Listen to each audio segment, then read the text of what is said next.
Bien, alors donc voilà, dans cette partie-là, donc on va essayer de voir un exemple d'application Spring Backend qui permet de gérer des étudiants qui effectuent des paiements. Donc ce qui fait, nous avons déjà un projet qu'on a déjà créé dans un petit project dans lequel nous avons déjà créé une application Angular. Donc basé sur Angular Material. Maintenant, on va essayer de créer un backend pour cette application et par la suite, on reviendra sur l'application front-end pour la compléter. Alors pour cela, donc au niveau du projet, on va créer un nouveau projet. Donc on va, du moment que le projet est déjà créé, on va ajouter un module. Donc cette fois-ci, c'est un projet Spring. Donc ça, c'est notre backend.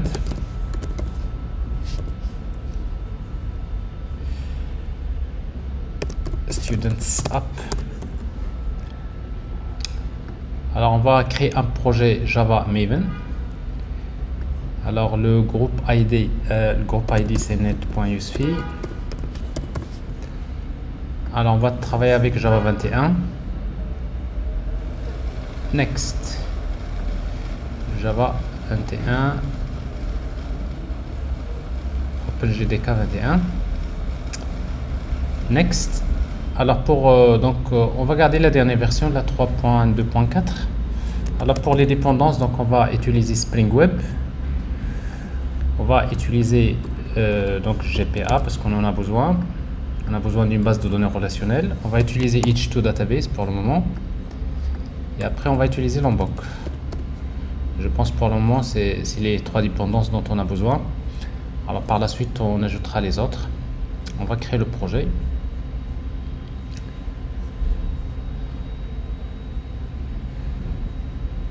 Voilà, une fois que le projet est créé, il faut s'assurer que les dépendances sont bien chargées. Normalement, vous pouvez séparer le backend et le front-end dans deux projets séparés. C'est ce qu'on a fait, mais sauf qu'on les a regroupés dans le même workspace.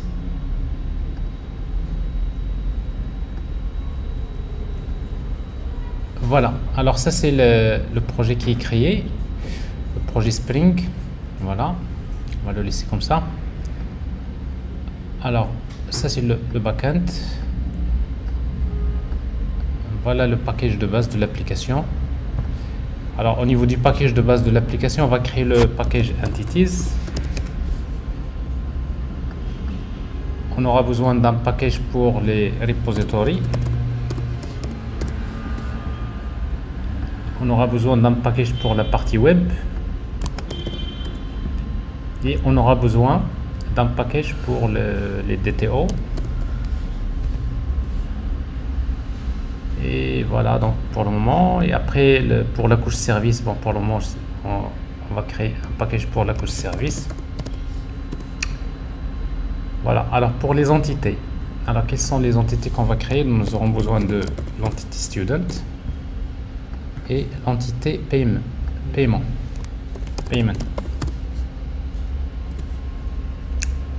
Alors pour l'entité student, donc un étudiant pour nous va être défini par son ID de type string.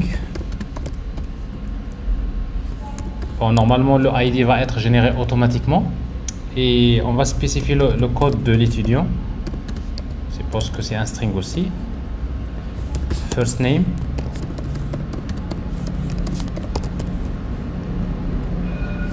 last name, email,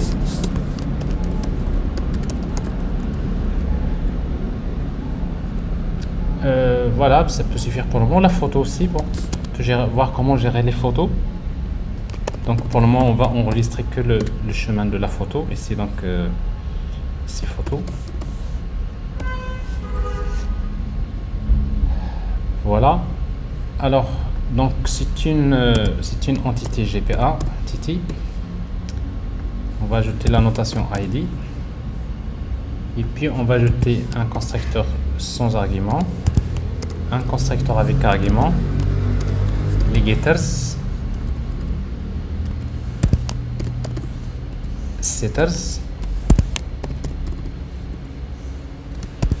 toString, builder. Alors tout ça c'est les annotations Lombok habituelles que nous avons l'habitude d'utiliser.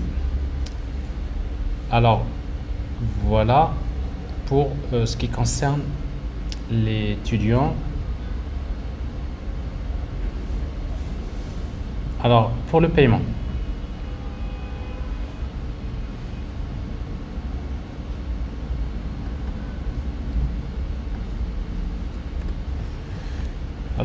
on va définir un paiement. Un étudiant peut effectuer plusieurs paiements, donc c'est-à-dire chaque paiement est défini par son ID, par exemple de type langue, par la date de paiement. Donc on va utiliser local date.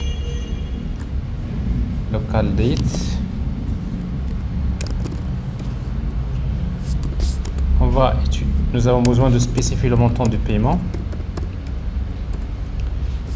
Nous aurons besoin de spécifier le type de paiement. Donc payment type.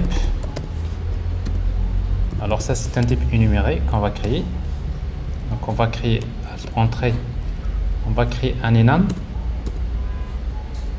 On suppose que on peut faire un paiement par exemple cash ou sous forme de chèque par exemple, encore sous forme de transfert ou par exemple un versement.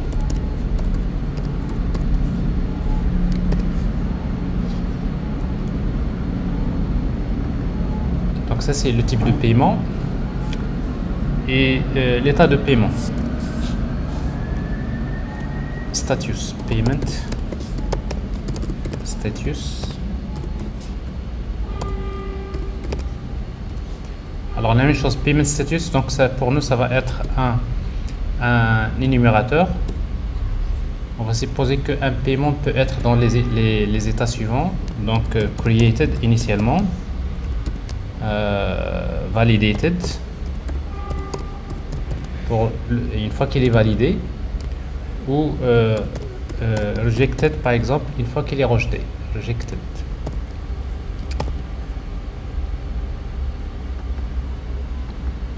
Alors ici donc initialement on peut utiliser égal created par défaut, et puis on a besoin d'une photo en fait d'un fichier pour comme reçu ou bien comme preuve du paiement.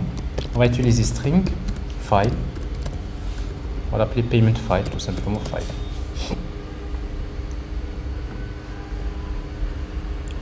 Alors on va supposer qu'on va utiliser des fichiers PDF. Alors c'est une entité GPA, la même chose. En fait un paiement est défini, bon, il y a entity, il y a la notation ID.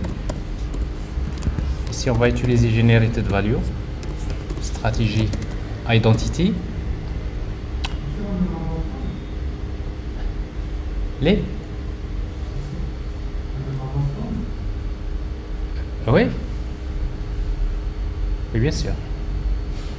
Alors ici donc nous avons voilà les informations, et puis donc un paiement concerne un étudiant. Donc je vais ici déclarer un objet de type student. Ici donc c'est une relation de type minute one.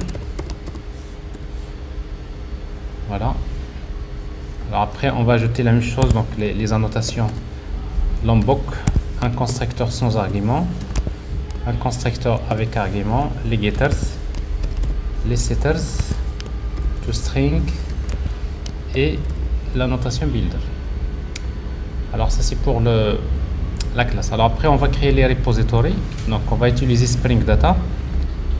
On va créer l'interface student repository. Alors student repository, donc c'est une interface Spring Data. Donc on va hériter de l'interface GPA repository.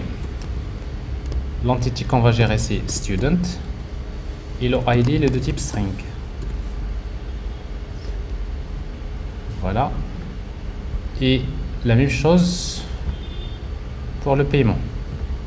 On va créer une interface payment. C'est une interface repository.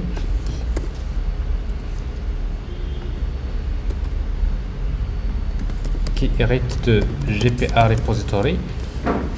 l'entité c'est payment et le ID le type langue. Alors ici on va ajouter quelques méthodes, par exemple déjà dans l'interface student on aura besoin d'une méthode qui permet de consulter student by code. Alors ici donc find by code,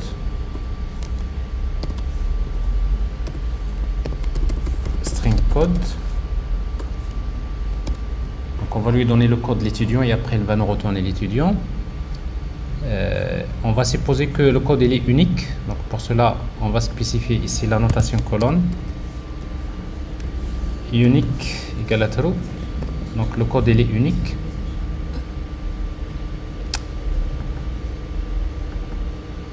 Et on aura besoin de consulter les paiements. Alors liste des paiements, find by, par exemple par le code de l'étudiant, by student code. C'est-à-dire une méthode, je lui donne le code de l'étudiant, il va me retourner la liste des paiements de cet étudiant.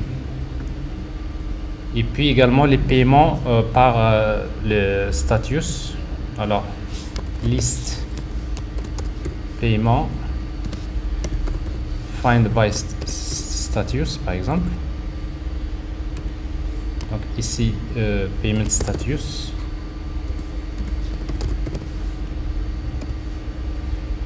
et on peut ajouter donc d'autres critères après au fur et à mesure.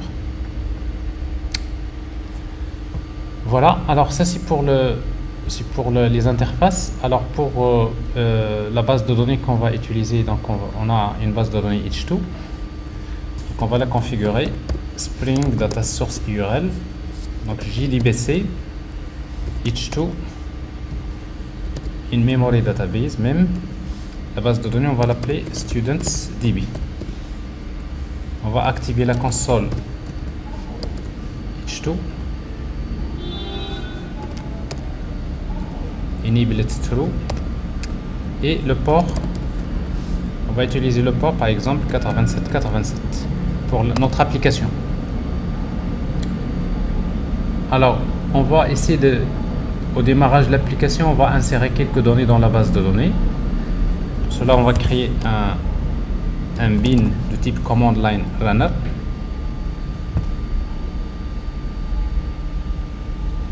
Ceci.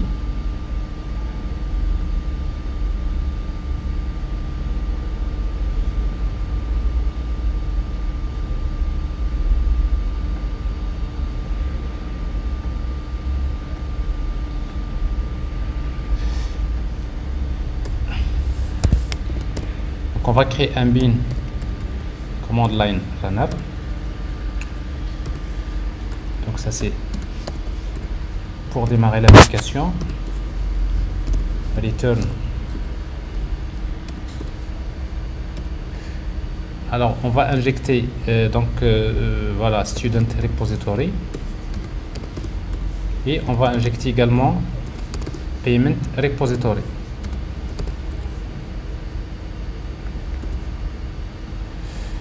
Comme ça, on va insérer quelques étudiants dans la base de données avec student repository.save. Alors, on va créer un student. On va utiliser le builder. Alors, pour le moment, on aura besoin de spécifier le ID. Le ID. Donc, builder.id. Alors, ID, donc ça va être uid.randomString. .toString, donc aléatoire. First name, on va spécifier juste first name, par exemple ici Mohamed, et voilà, je pense que ça peut suffire pour le moment. Pour le reste, on va garder les valeurs par défaut. On va créer quelques étudiants, 3 étudiants. Iman, Hanan. Voilà, donc nous avons 3 étudiants créés, et on a besoin de spécifier aussi le code parce qu'on a besoin de connaître des codes fixes. Alors code Par exemple, pour le code de cet étudiant, on va mettre un 1, 2, 2, 3, 3. Pour cet étudiant, ça va être un 1, 2, 2, 4, 4. Pour le troisième, un 1, 2, 2, 5, 5. Voilà. Donc ça c'est pour les 3 étudiants créés. Alors maintenant, pour chaque étudiant, on va générer des paiements aléatoirement. Pour cela, on va utiliser donc Student Repository, Find All, For each, pour chaque student, on va créer des paiements. Alors, on va créer un paiement. Si vous voulez, pour chaque étudiant, on va créer une dizaine de paiements. Donc, for i égale à 0 jusqu'à 10, je vais créer un paiement égal payment build, et après on va définir les attributs. Alors d'abord, pour le montant, on va utiliser un montant aléatoire, par exemple 1000 plus math.random multiplié par 10 000. Un montant entre 1000 et 10 000, 1000 et 10 000, 11 000 si vous voulez. Et pour ne pas avoir les virgules, donc je vais faire un cast en int, comme ça, je ne vais pas avoir les virgules. J'ai besoin de la date, donc je vais utiliser localDate.now, la date système.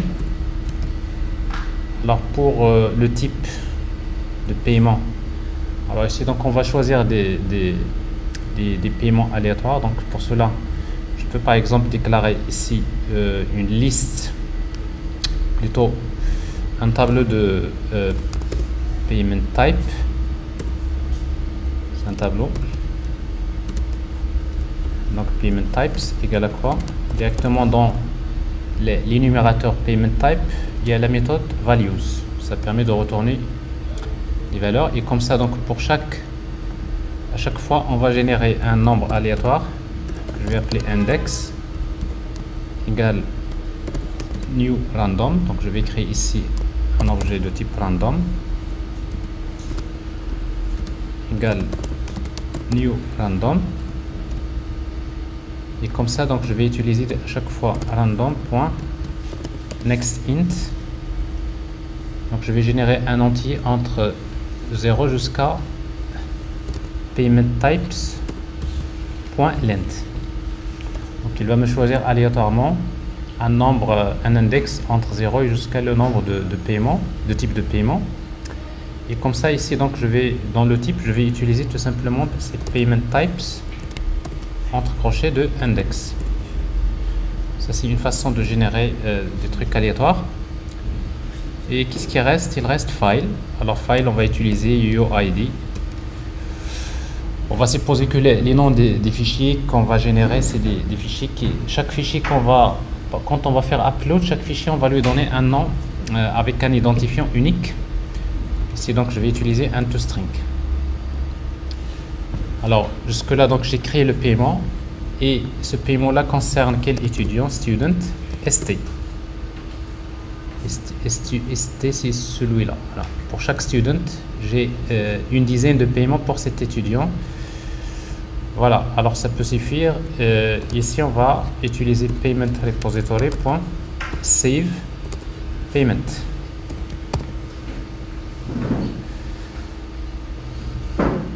Alors une fois qu'on fait ça, maintenant on va créer notre contrôleur. Alors on va créer une classe qu'on va appeler donc student rest controller.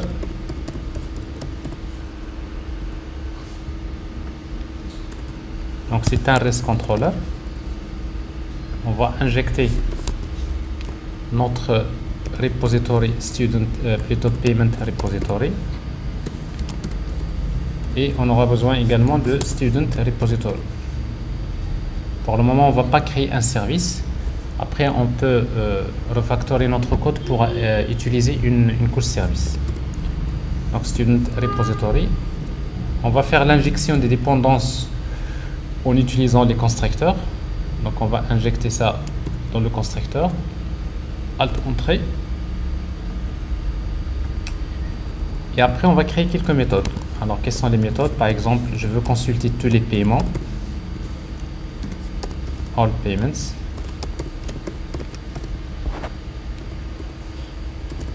C'est directement return payment repository. Find all. And all. Ça peut suffire. Alors, ici, c'est get mapping / payments. Je vais consulter un paiement, sachant son ID. Find by ID. Donc, on va donner le ID du paiement, c'est un identifiant. Et on va retourner directement payment repository find by ID. Find by ID, directement le ID. Et on va utiliser .get, on suppose que ça existe. Alors pour le get mapping ici, on va utiliser /students /id. Et comme ça ici, on va utiliser la notation path variable. On veut également consulter la liste des étudiants.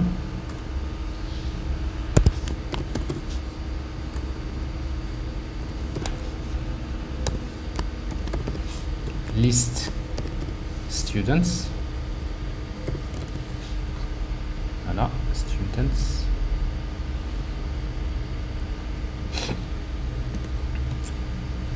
Donc all students. Alors ici on va utiliser donc student repository .find all. Get mapping /students. On va consulter un étudiant sachant son code ou bien son ID. Donc student find by ID.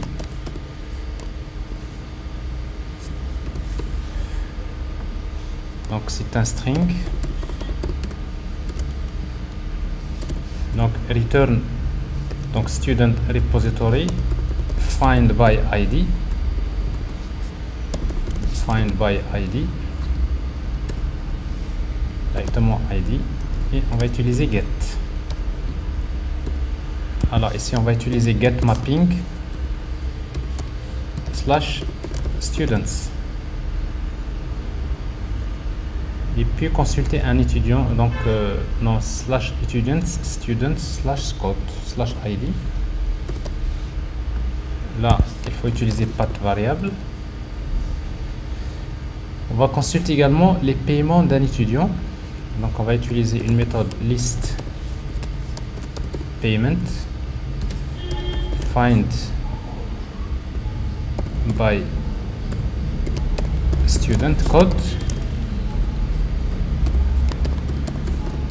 Ici donc on va utiliser, ça c'est le code de l'étudiant, et on va retourner directement alors payment repository find by student code. Alors ici c'est get mapping, on peut mettre /students /id /code. On cherche le code par le code de l'étudiant et après on peut ajouter payments par exemple. Dans ce cas là on va spécifier ici path variable, c'est un code. Alors ça c'est les premières méthodes de consultation. Bon, après on va utiliser donc une méthode pour ajouter un paiement, comme quoi un étudiant une fois qu'il est authentifié il peut par exemple ajouter un paiement. Ça on va le faire tout à l'heure, mais on va d'abord tester ces méthodes si ça marche. Alors là pour tester ces méthodes on va démarrer l'application.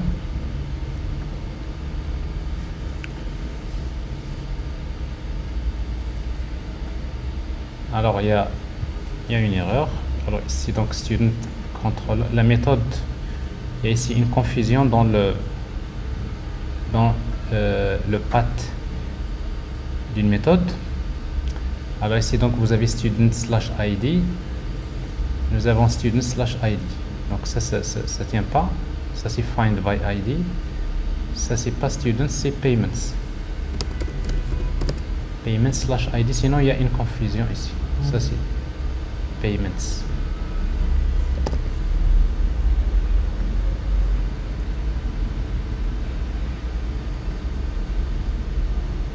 Alors donc le port c'est 87.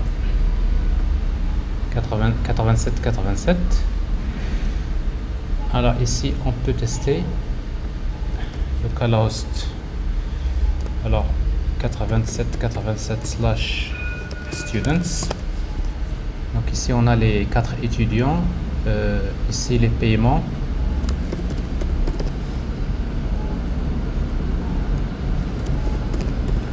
Alors pour tester notre backend, donc vous voyez ici c'est bon. Je consulte un paiement par exemple 1. Je peux tester les autres par exemple par code. Par exemple je veux les paiements d'un étudiant dont le code est 1.1. Ici donc students /1.1.2.2.3.3/payments. Ça c'est les paiements d'un étudiant. Voilà, il y aura une dizaine, c'est bon, ça marche. Mais de préférence d'ajouter la dépendance Swagger, OpenAI ou bien OpenAPI Doc.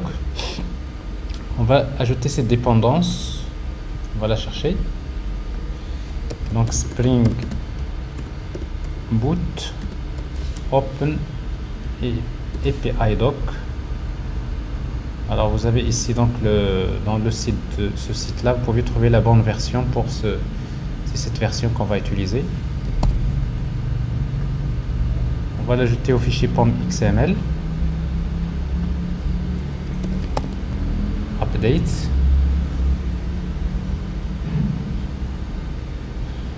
Une fois qu'elle est téléchargée, on va redémarrer le serveur.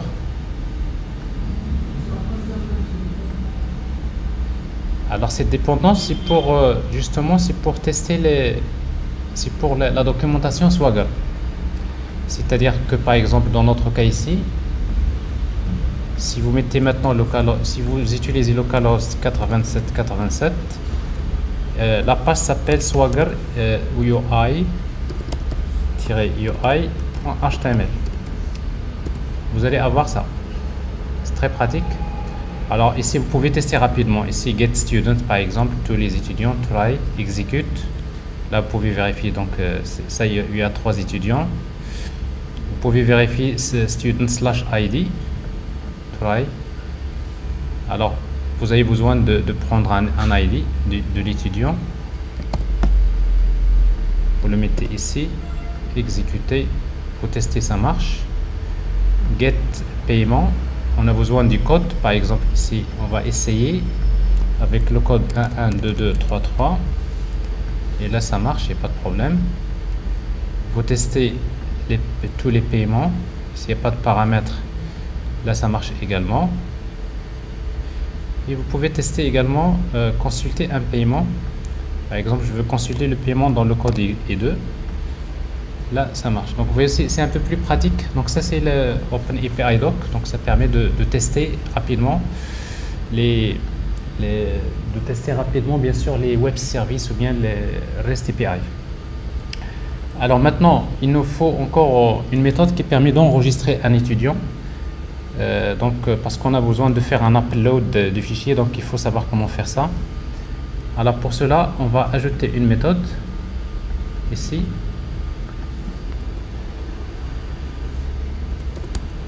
Alors la méthode public, il va retourner un paiement.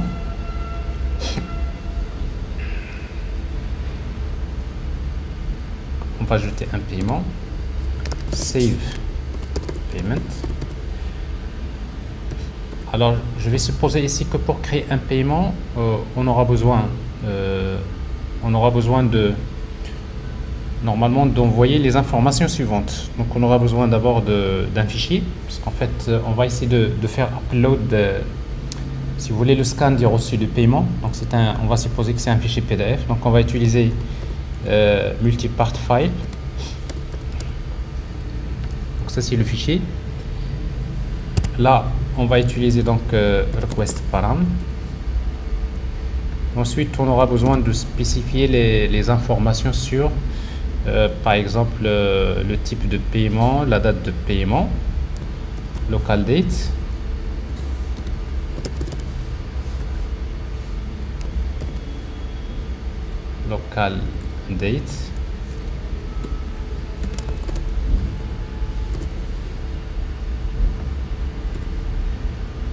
donc on aura besoin de spécifier le montant du paiement, c'est un double. Après on va créer un DTO pour ça. Et le type de paiement, payment type, voilà. Et aussi pour quel étudiant, string student code. Alors si je suppose que j'ai ces données là, alors maintenant la méthode qu'on va utiliser c'est post mapping slash payments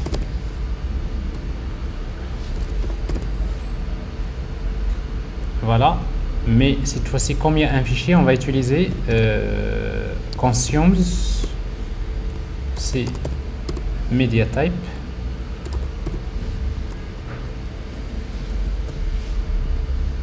point form plutôt media types point application form data value. Alors ça c'est multipart form data value. Donc ça c'est pour quand il y a généralement un formulaire dans lequel vous avez des fichiers, il faut utiliser ce format là. Alors maintenant j'ai le code de l'étudiant, donc je vais chercher l'étudiant. Je peux chercher un étudiant par son code. Alors je pense qu'il me faut ajouter une méthode dans l'interface student repository. Là j'ai déjà ici find by code, je l'ai déjà. Donc j'ai student égale student repository find by code, donc student code, et puis je vais créer un paiement.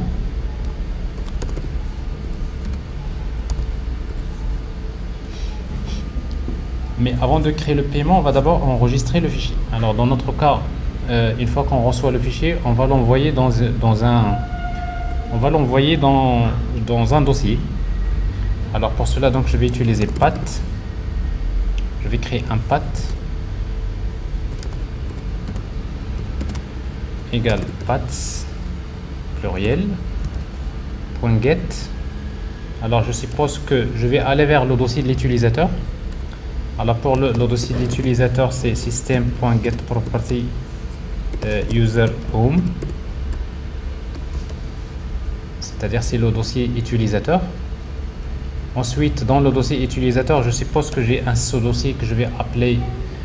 Alors comment on va l'appeler? On va l'appeler par exemple students app par exemple, files.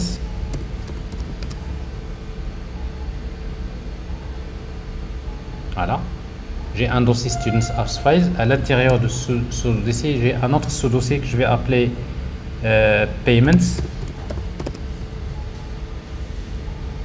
Alors ça c'est un dossier. On va vérifier si ce dossier déjà existe. S'il n'existe pas, on va le créer. Donc if files, alors if files exist, si ce path n'existe pas, if not exist path, si ce path n'existe pas, on va le créer. Pour cela, on va utiliser files.create directories. Donc on va créer tout cette arborescence ici. On va créer donc un dossier à l'intérieur duquel on va créer ce dossier là. Donc on va spécifier path. Alors là c'est question des exceptions. On va faire ici throws input output exception. Alors on suppose maintenant que le dossier existe. Maintenant on va envoyer le fichier vers ce dossier là. Alors pour cela on va générer un nom du fichier aléatoire. Donc ici le nom du fichier qu'on va utiliser. Alors le nom du fichier qu'on va utiliser,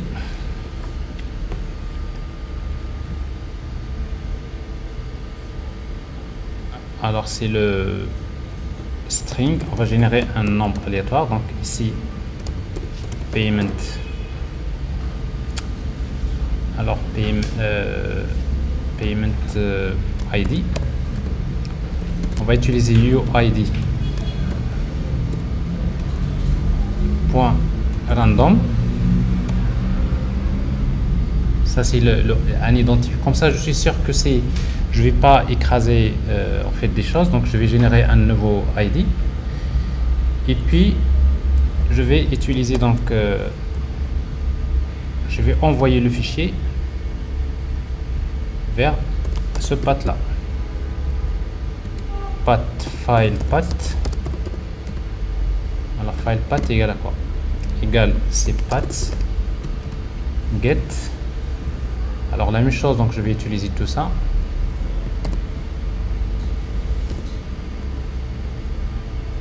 Donc ça c'est le chemin et après le fichier. Alors le fichier, je vais lui donner le nom payment ID. Je suppose que tous les fichiers vont avoir l'extension PDF, donc je vais utiliser .pdf. Voilà, ça c'est le path. Alors maintenant je vais enregistrer le fichier qui a été envoyé dans la requête dans ce chemin là en utilisant files point alors files point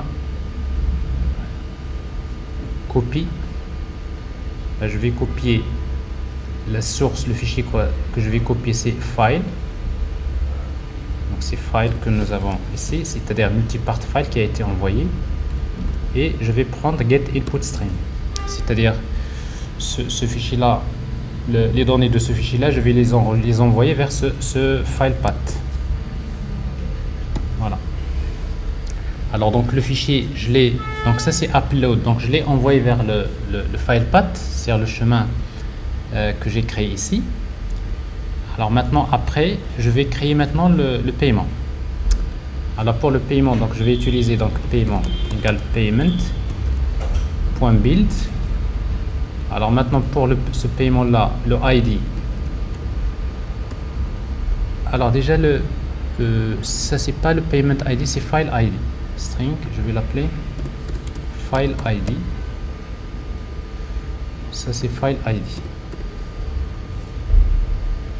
Voilà, file ID. Alors donc, pour le ID c'est généré automatiquement. Alors pour le type de paiement, donc c'est type que nous avons ici dans les paramètres.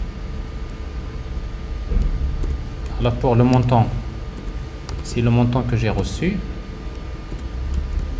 Alors pour l'étudiant, c'est cet étudiant là que j'ai chargé à partir de son code, c'est student.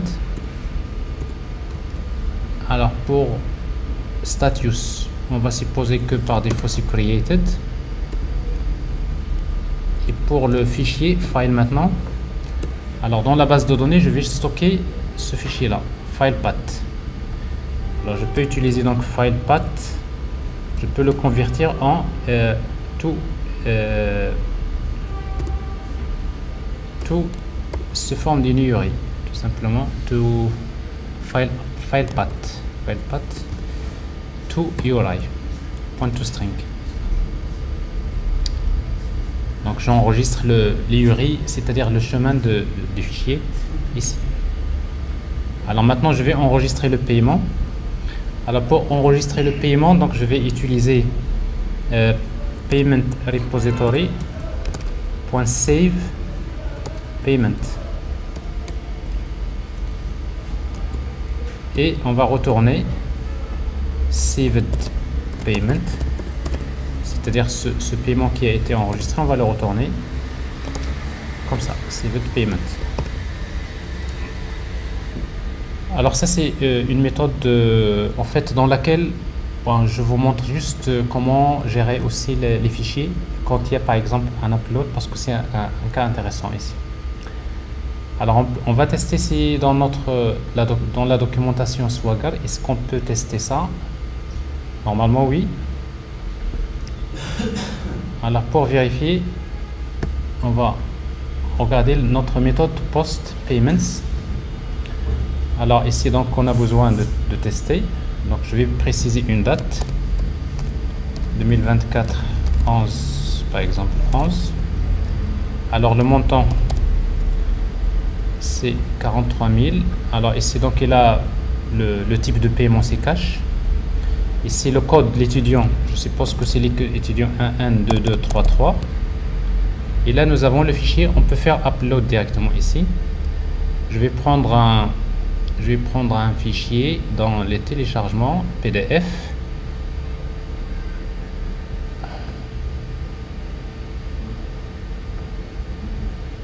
Je vais prendre ce fichier là. C'est un fichier PDF et je vais tester. Alors ici donc a priori il n'y a pas de problème.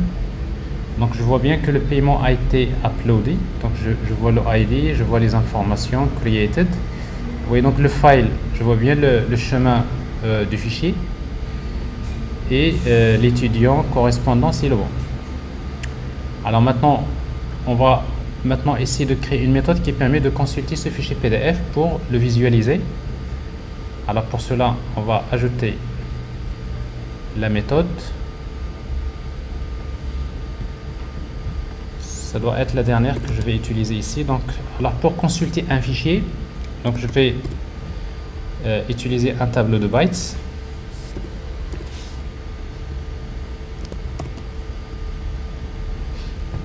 Un tableau de bytes ou un tableau de int.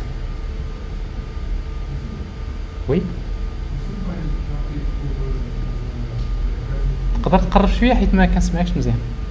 Tu peux venir à côté ici?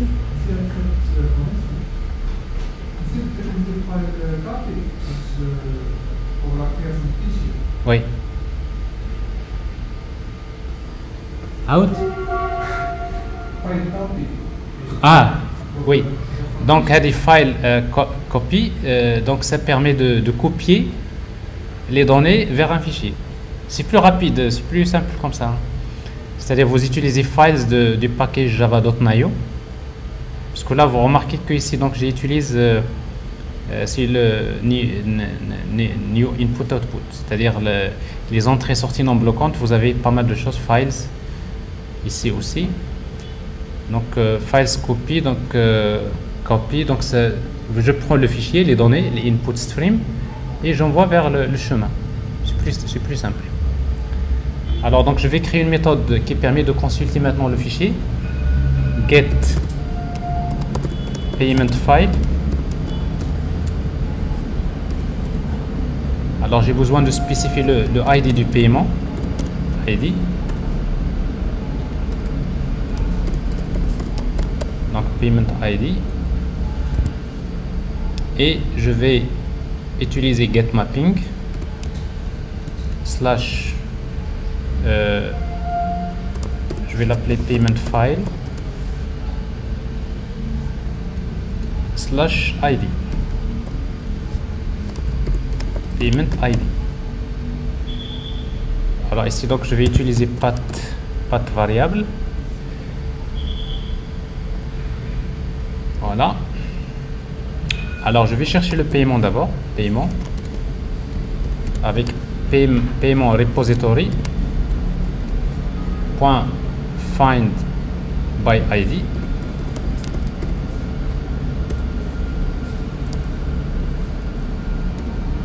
.get. Donc je connais le paiement. Donc à partir du paiement, je vais récupérer le chemin du fichier. Donc string filepath égale c'est paiement.getFile. Et puis donc je vais retourner directement la même chose ici. Donc je vais utiliser return files.read. read all bytes. Ici donc je vais utiliser donc un path, donc c'est path of à partir d'une URI. Donc l'URI il faut la créer comme ça, à partir de create, à partir de file path. Donc à partir de file path je crée une URI, je crée un path et je lui demande de lire les données du fichier. C'est des données au format byte. Donc j'ai ici une exception qu'il faut gérer, il est là. Alors maintenant tout ce qui reste c'est de dire au navigateur que les données que j'envoie là il s'agit d'un fichier PDF. Comme ça il peut l'afficher correctement. C'est pour cela qu'on va utiliser ici produces, c'est mediatype.pdf,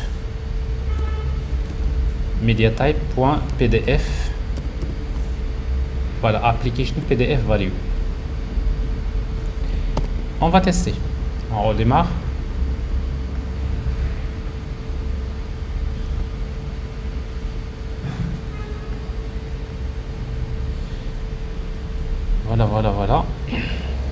Voilà. Alors ce qui est pratique avec Swagger UI, c'est justement cette possibilité de tester rapidement votre backend. Oui, c'est important. Alors je vais tester, donc je vais faire d'abord un post pour enregistrer un fichier. Donc je vous rappelle que j'utilise une base de données H2. Ça veut dire que à chaque fois les données sont perdues, donc il faudrait à chaque fois ressaisir. 2024 11 j'ai un montant 12 000 cache par exemple, le code 112233. Je vais prendre le fichier de tout à l'heure, il est enregistré. Voilà le paiement numéro 31. Maintenant je vais voir si j'arrive à consulter ça. Alors vous pouvez directement à partir de là, vous avez payment file, payment ID. On peut directement à partir de notre navigateur utiliser localhost 8787 payment file /id. Alors c'est le ID, c'est le numéro 31. Alors ici nous avons 500, une erreur interne.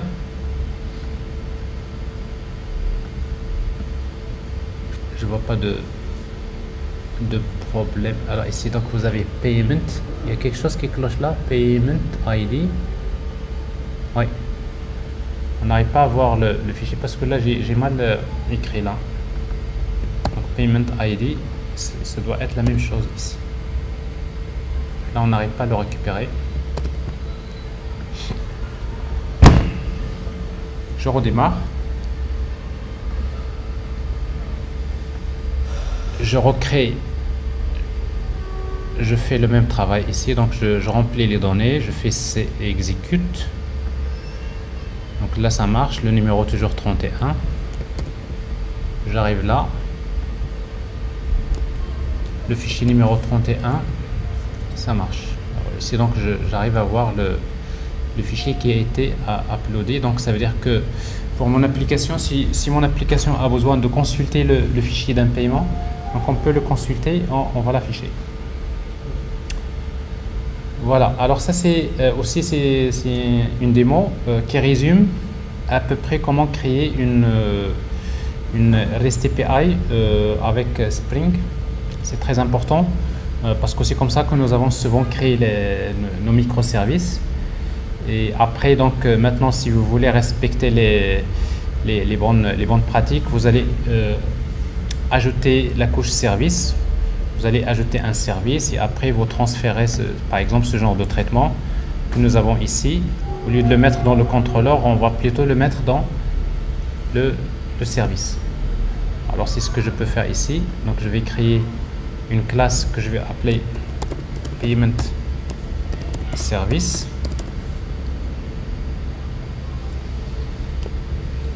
Alors c'est un service, donc j'utilise la notation service. Je voudrais que les méthodes soient transactionnelles, donc j'utilise transactional de Spring. Et là, je vais injecter payment repository. Je vais injecter student repository.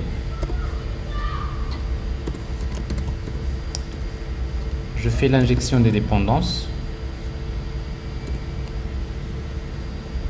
via le constructeur. Voilà.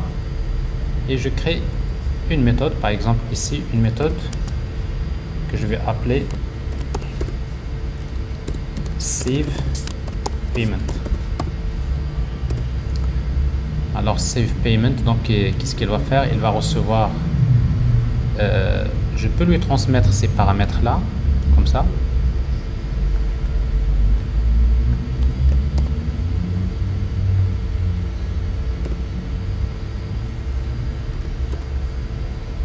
Je fais copier-coller, je déplace mon code de là.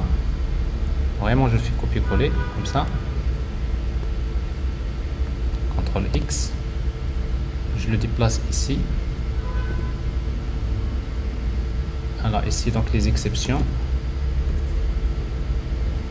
Donc on va ajouter throws exception. Donc j'ai mon code ici et je vais retourner saved payments. Et comme ça, mon contrôleur, il va rien faire, il va juste appeler le service. Donc maintenant, on va injecter le service. C'est payment service.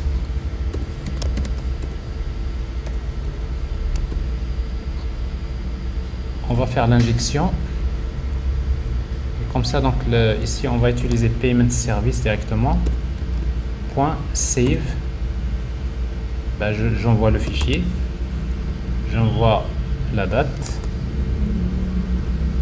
Je lui transmets le montant, le type de paiement et student code. Donc ça veut dire qu'au niveau du contrôleur, on ne fait que appeler des méthodes qui se trouvent dans la couche service. Voilà. Et du coup, donc tout ça, vous allez faire la même chose après. Vous transférez donc ces méthodes-là, tous ces traitements-là, on va les transférer vers la couche service. Donc là, vous avez une idée comment utiliser ça. On n'a pas encore sécurisé ça, donc ça va être la dernière étape, la prochaine fois. Mais pour le moment, vous avez donc cet API-là. Donc on va essayer donc de voir comment l'utiliser dans notre front-end Angular. C'est ça l'étape suivante. Donc vous avez le back-end et le front-end. On va les lier. Alors ça, c'est quelque chose de fait.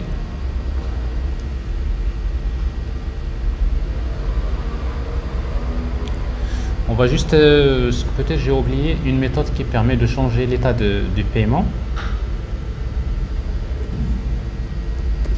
Alors j'ai une méthode qui permet update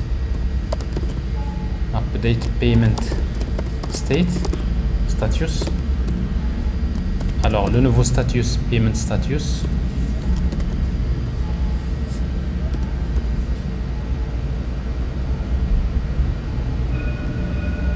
Alors la méthode, il va retourner le paiement.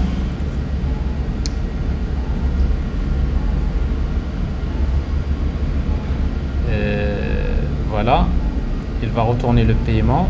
Ici, on va utiliser put mapping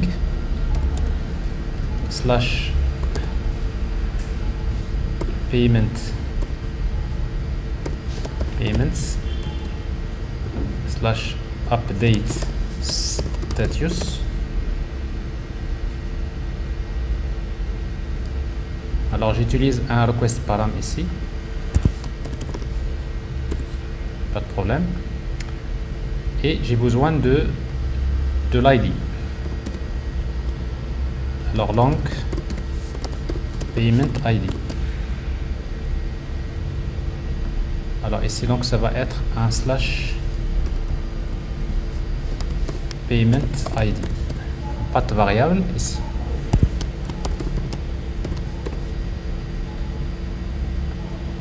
Alors pas de variable.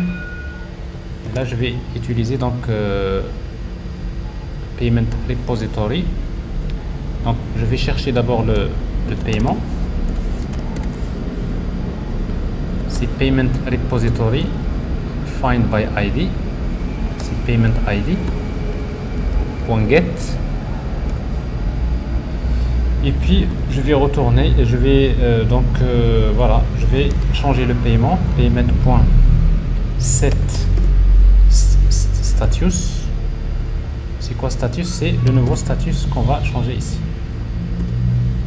Et on va enregistrer le paiement. .save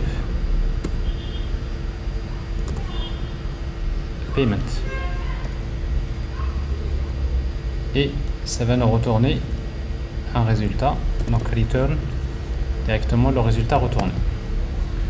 Donc ça, on aura également besoin parce que l'application, une fois qu'un administrateur est authentifié, c'est à lui de valider le paiement. Est-ce qu'il va le rejeter ou bien est-ce qu'il va le valider? Donc cette méthode là également elle sera utile. Peut-être en fait on va la tester. Après il y a une autre méthode pour chercher les paiements. Alors pour la recherche des paiements, on peut les chercher par rapport non, c'est déjà les paiements par rapport d'un étudiant.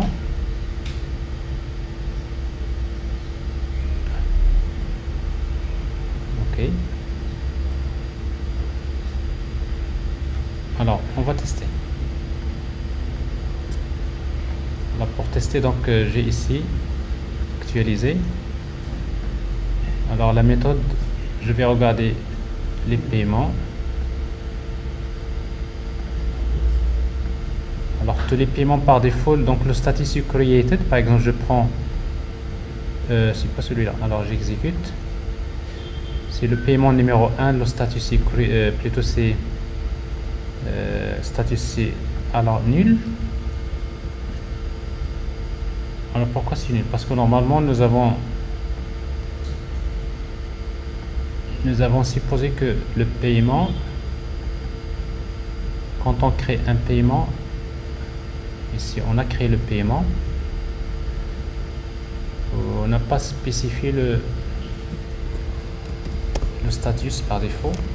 Alors created,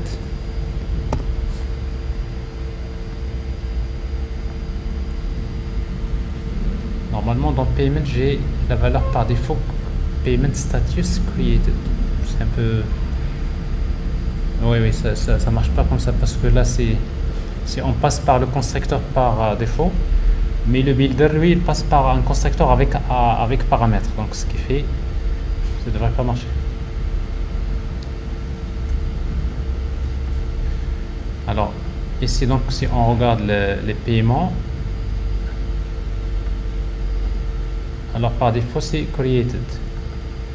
On va faire update. Alors ici payment, c'est input, c'est celui-là. Try le paiement numéro 1, c'est quoi la valeur? Alors il était created, donc la valeur on va dire par exemple validated. Alors ça tient, donc ici il est passé à validated, ça marche. Alors si vous consultez à nouveau les paiements, vous voyez ici donc il est à l'état validated. Je pense que c'est suffisant pour donc comme backend pour le moment. Alors après s'il y a des choses qui restent, donc on va les ajouter, mais dans un premier temps voilà c'est un peu le, vous allez d'abord travailler c'est-à-dire ces deux parties séparément. Donc travailler sur la partie Angular avec Angular Material pour comprendre déjà la logique de Angular indépendamment. Il faut travailler la partie Spring, le backend, vous le testez indépendamment, et comme ça la prochaine étape c'est justement de compléter l'application. C'est clair? C'est parfait. Donc je pense que la démo on va l'arrêter à ce niveau là, c'est suffisant.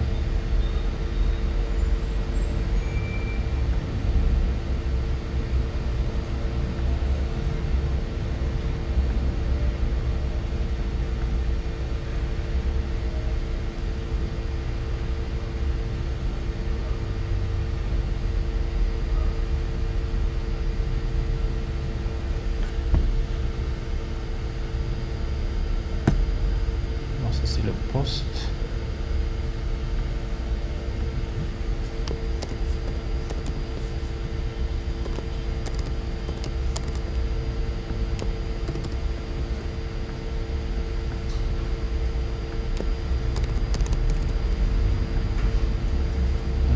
ici fichier. Rien à mettre tout de suite. Tout de suite. Alors, ça c'est fait, le numéro 31. Ici, si je teste directement à partir de là, payment get file, numéro 31.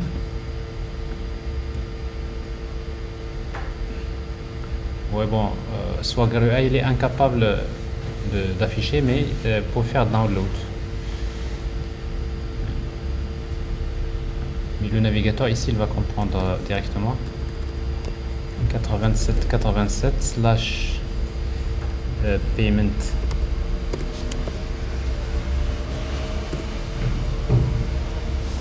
Payment file. Voilà. Donc tout est bon. Alors je vais arrêter à ce niveau là.